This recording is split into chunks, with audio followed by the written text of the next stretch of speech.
2 taon nga naman kayo nagsama ni Mark. Ikaw lang ang may alam ng lahat ng gusto niya. Ano, naiingit ka? Naiingit ka na naman. Dahil sa akin siya nagbilan at hindi sa'yo. Ano nga bang alam mo kay Mark? Ano nga bang sinadya mong alamin tungkol sa gusto niya at hindi niya gusto? Anak ko siya. Kaya bawat hininga tutot niya, alam ko ibig sabihin. Anak mo lang siya! Hindi mo siya pag-aari!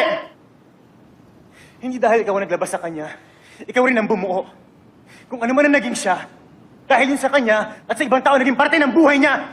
At isa ka lang doon, tita! Isa ka lang doon! Kaya hindi lang ikaw ang may karapatang magmahal sa kanya. Hindi lang sa'yo umiikot ang mundo, tita.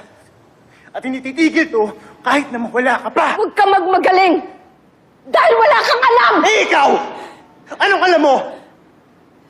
Alam mo bang muntik na magpakamatay si Mark nung unang taon niya rito sa Amerika? Di ba hindi? Hindi mo alam yun! At si Cherry! Alam mo ba nag-asawa siya ng maaga para makaalis ka agad sa poder mo? Hindi totoo yan! Ate Dang! Hindi totoo yan! O bakit ngayon ayaw mong aminin? Ha? Di ba ikaw nagsabi? Huwag ipagkait sa'yo ang totoo. Basta ngayon, ito ang totoo! Harapin mo ang totoo!